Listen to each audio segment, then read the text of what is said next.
aziz Tojikiston xalqi, biz mana shu bugun 3-kun Tojikiston zaminida shunaqa xursandmiz, shunaqa o'zimizda yo'q, juda ham to'lqinlanib. خیلی خوشحالیم. دلهایمان شاد، گویا که از این خوشحالی 10 سال دیگر جوانتر شدم. چرا که قدردانی های ما البته بود، اما دیر به دیدار هم می رسیدیم. این دوستی که دوباره به میان آمد ما را به هم آورد که ما چشم به چشم یکدیگر را دیدیم. این تصویر ناپذیر است. این را با چشم سر باید ببینی. در برنامه کنسرتی ما نهایت شاد بودیم، خرسند بودیم.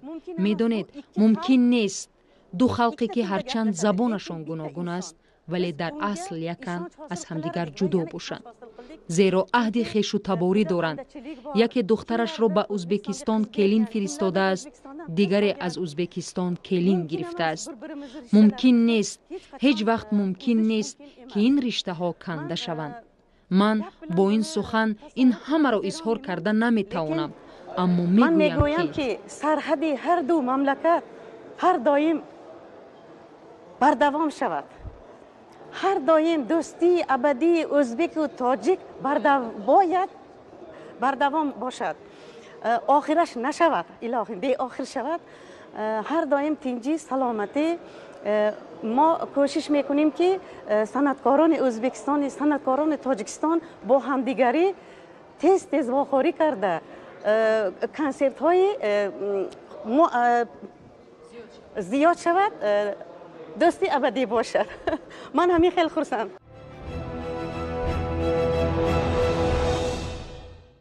bir tarixiy voqea bo'ldi desak mubolag'a bo'lmaydi. мардуми тоҷику узбек на танҳо пайванди таърихӣ доранд, дар ҳама ҷабҳаву равандҳо дӯстиву рафоқати халқи узбекистону тоҷикистонро метавонем ба ҳадди як далели равшан мисол оварем ки ин бешубҳа ба мустаҳкамиву хушбахтии инсонҳои ду мамлакат мусоидат хоҳад кард. албатта тадбирҳои дирӯз андешидашуда бори дигар ин гуфтаҳоро собит сохт ва мо кайфияту фараҳмандӣ ва шодиву сурури мардумро бо чашми хеш дидем ки санъати ду кишвар, гимни ду кишвар, эҷодиёти ду кишвар бо ширкати устодони азизамон мавриди пазироии хеле гарму самимона қарор гирифт. суруду таронаҳои дилнишин садо дод ки мо аз ин хеле мамнунем. албатта барои мардуми ӯзбекистону тоҷикистон ин як ҳодисаи ниҳоят фараҳбахш буд ки мардум ба дидори ҳамдигар расиданд. ман бори аввал аст ки ба тоҷикистон омадам ва хеле шодам. вазифаи мо санъаткорон низ ҳамин аст ки ҳамеша дар хидмати мардум бошем. xalqimizni xizmatida bo'ladi.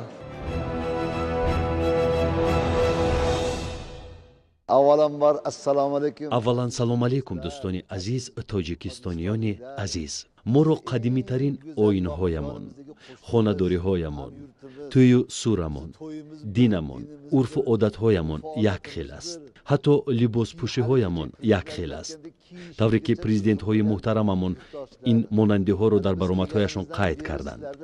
ин ҳама меҳмоннавозиҳоро дидем ва сарамон ба осмон расид.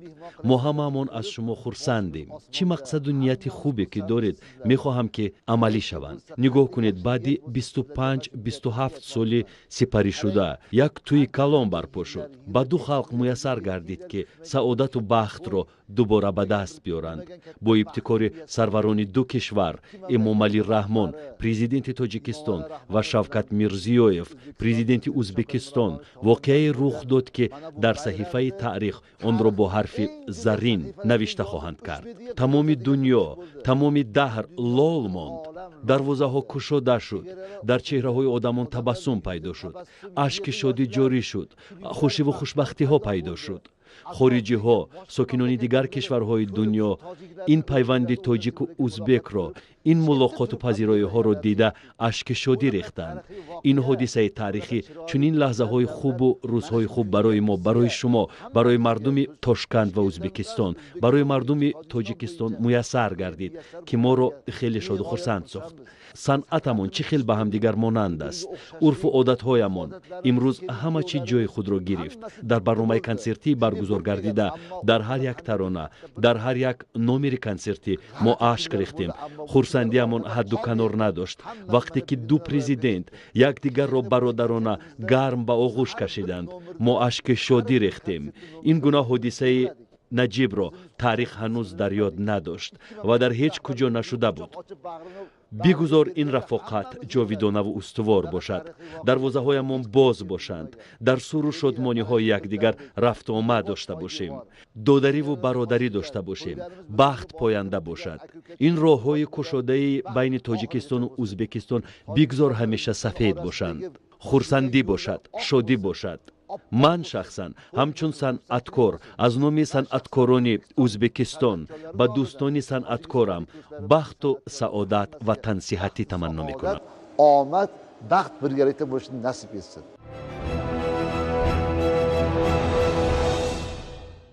kecha hammamiz ulkan tarixiy voqeani guvohi bo'ldik. هممون شاهد یک حادثه مهم تاریخی بودیم. دوستی خلق ازبک و تاجیک از این و بعد مستحکمتر می گردد و این را ما در مناسبت صمیمانه و عجیب دیدیم. استادان صنعت ازبکستان و تاجیکستان دیر باز برآمد مشترک و یکجایی نداشتند و این را نیز می توان چون یک رویداد نادر فرهنگی ارزیابی کرد. عموما سروران دو مملکت، پرزیدنت های محترم ما با این تصمیم های نجیب گرفتهشان کار نهایت ثواب را انجام دادند. با این تصمیم نکوکارانه شان قلب های زیاد را شاد کردند، خانه دلها را آباد کردند، به زخم های عمیق مرهم شدند. کنسرت به درجه عالی گذشت. ما در پشت صحنه با همکاران خود به رفت کنسرت توجه ظاهر می کردیم. همزمان توسط اینترنت و منبع‌های خبری اطلاع می گرفتیم. آدمان می گفتند خیلی زیبا، خیلی صمیمی. می گفتند که این تدبیرها از صمیم دل است. ما را مدنیتمان یک است، عرف و عادتمان یک است، صنعتمان یک است. برای همین مردم سخت یکدیگر را پزمان شده بودند. ما به سرزمین تاجیکستان قدم نهاده در چشم هر یک نفر صمیمیت و محبت بی اندازه را دیدیم. این البته ما را شاد کرد. انا همین صمیمیتمان از بین نرود. بگذار دوستیمان تا ابد پاینده بماند. umrlik abadiy bo'lsin. San'atkor sifatida qariyb 5-6 marta Dushanbe shahriga aynan tashrif buyurishim. به حیث یک صنعتکار 5 یا 6 بار من به دوشنبه تشریف آوردم. سال گذشته من با برنامه الهیده کنسرتی آمده بودم. از آن پیش هم بودم در اینجا.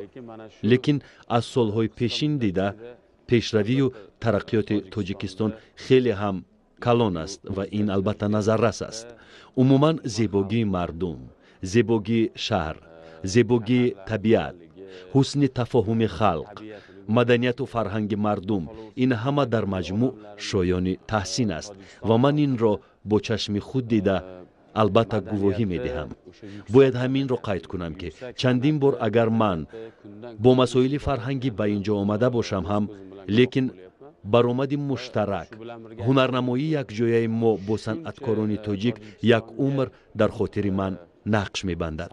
از همین سبب برنامه سپری شده، کنسرت سپری شده، دیداری سپری گردیده در روحیه آدم تأثیرگذار می ماند.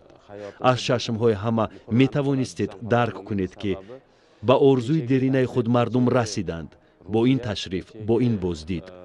واقعا این دو خلق عزیز مثل گوشت و ناخن جدا ناپذیرند. با دو زبان حرف میزنند ولی یکسان و یک رنگند. این را از کنسرتی برگزار گردیده نیز پی بردن ممکن بود. خلق تاجیک برآمد هنرمندان ما را آنچنان گرم قبول کرد که مثل هنرمندان خود مثل صنعتکاران خود، مثل ستاره‌های صنعت خودشان ما را گرم و صمیمانه استقبال گرفتند. این باری دیگر ثابت کرد که دو خلق در حقیقت برادر، در حقیقت دوست و اتفاقند. هست سطرهای نانوشته از زندگی انسان‌ها که در قلب هر یک ما نوشته شدند. این محبت است. این را با چشم خود دیدید، گواه بودید. به فکر من راهبران دو دولت، پرزیدنت های محترممان برای منفعت خلق تاجیک، مردم ازبک رسالت تاریخی خیش را انجام داده رشته های دوستی را مستحکمتر بستند. این دو خلق هم قرن هم دل، دادر و برادر بودند. از ازل گویم اگر خطا نمی کنیم. اینک دوستی در دوام هزار ساله های مردم ما دوباره احیا شد، دوباره استوار گردید. با فکرم این دوستی، این نزدیکی، این برادری باید جاودانه باشد، چون که هر دو خلق به این مناسب است. هر دو خلق از دستورخوانداری سر کرده تا عرف و عادت یک خیله دارند، مدنیت، معنویات، ادبیات و تاریخ مشترک دارند. همکاری های منبعی بین دو خلق در آینده سود و ثمر خوبی می‌دهد. Bu har ikkala xalqni hamkorlikdagi kelajagi o'ylayman juda ham buyuk. Assalomu alaykum azizlar, barodaroni aziz. Bizi bu yerga kelib ko'rgan yaxshiliklarimizni Alloh ko'rib turibdi, juda go'zal bo'ldi. Haddan tashqari bir yuqori saviyada, bir oliy darajada bo'ldi. Bundan eli yurt xursand. سلام علیکم عزیزانم. ما به این سرزمین قدم رنجه داشتیم و نهایت شدیم. خدا شاهد است خیلی زیبا بود این پذیرایی و استقبال در سطح خیلی عالی بود. از این اهل جهان شاد و خرسند است.